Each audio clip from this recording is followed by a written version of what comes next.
Question ng iba na totoo bang issue yan, Kamag-anak Incorporated. What are the details? Give us some of the details. Mahirap kasi kasama ako dun sa Kamag-anak Incorporated. Bakit? Ano nga?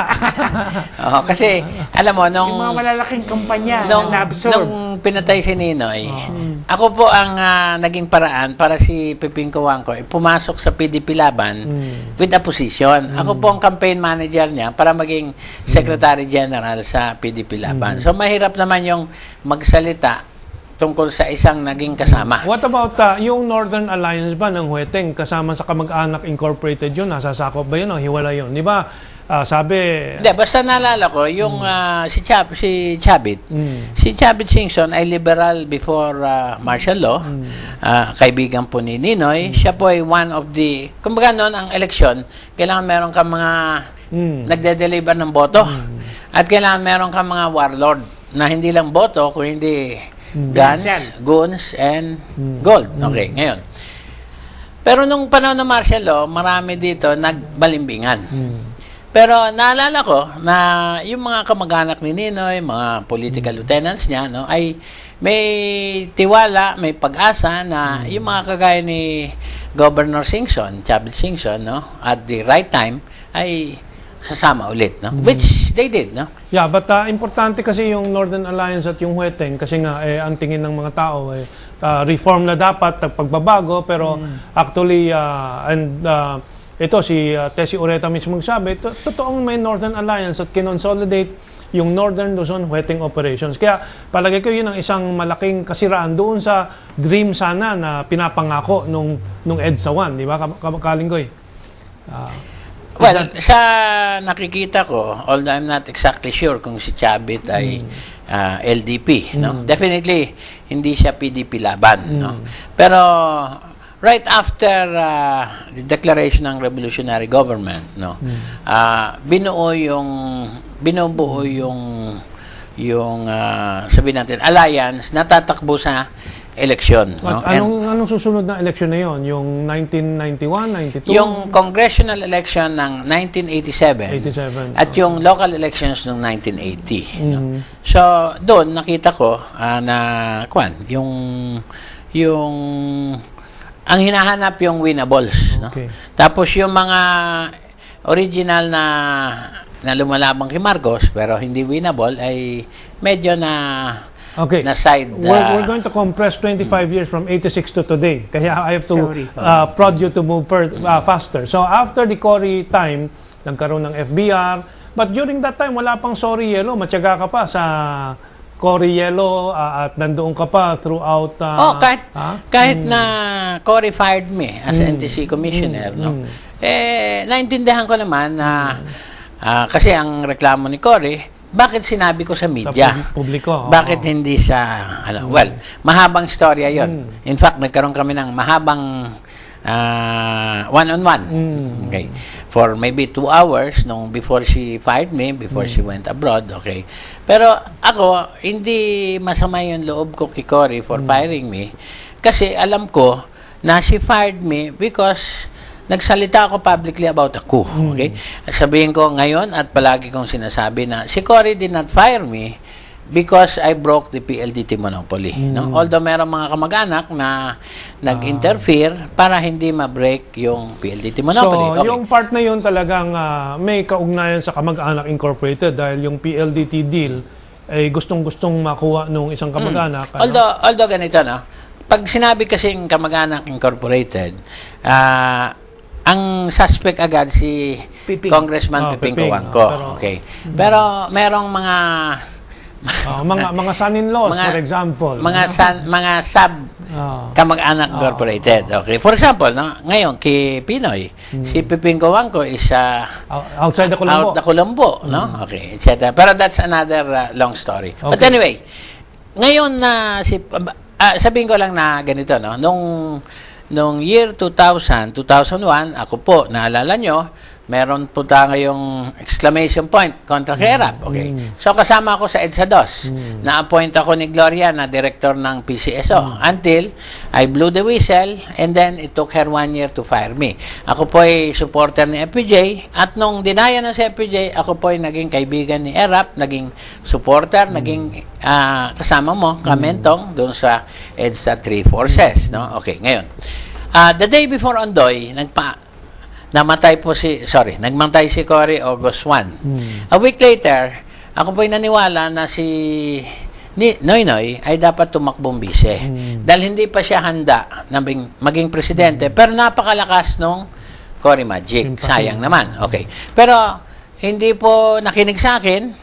Yung mga kinakausap ko, siya po ay tumakbo bilang presidente with Mar Rojas as his running mate. Dahil nung ang mungkahi ko ay siya maging tumakbong vice-presidente. Ang mungkahi ko, siya ang maging common opposition VP candidate. Dahil hindi mapapag-ugnay lahat ng opposition under one presidential candidate. So, baka manalo pa rin yung kandidato ni Gloria. So, sabi ko, kung mayroong isang VP, at least maipakita natin that united, hindi pwedeng matalo, hindi pwedeng, okay. But anyway, that's water under the bridge. Okay, ngan. On September 24, the day before Ondoy, nagpaalam ako kay Erap at after lunch at pinayagan naman ako. Alam mo, si Erap ay napakabait na tao, no? And from that day, ako po ay sumuporta kay Pinoy. Okay. Until election day and even after election day. From May 11, na immediately alam na panalo na sa bilangan si Pinoy until August 23, no? The best thing I could do for Pinoy was to keep quiet. Kasi alam mo naman ako, hindi ako mapatahimik. No?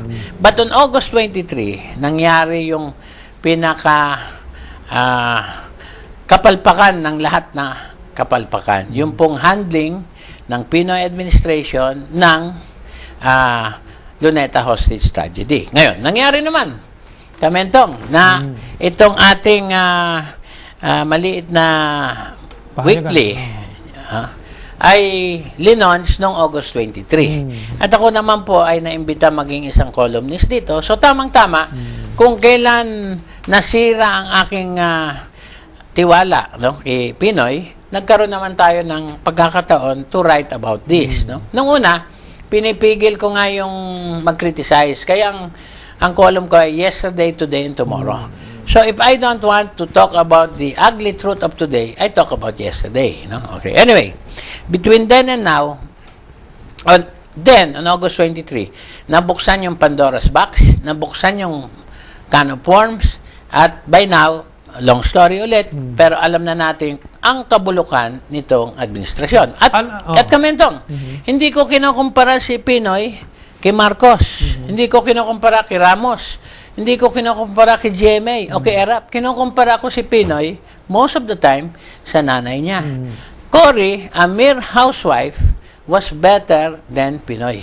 Pinoy, 3 years na senador, 9 years na congressman, anak ni Cory, anak ni Ninoy. Remember, si Cory, asawa lang ni Ninoy. Si Pinoy, anak ni Ninoy, anak ni Cory, nung presidente si Cory, walang ibubuga.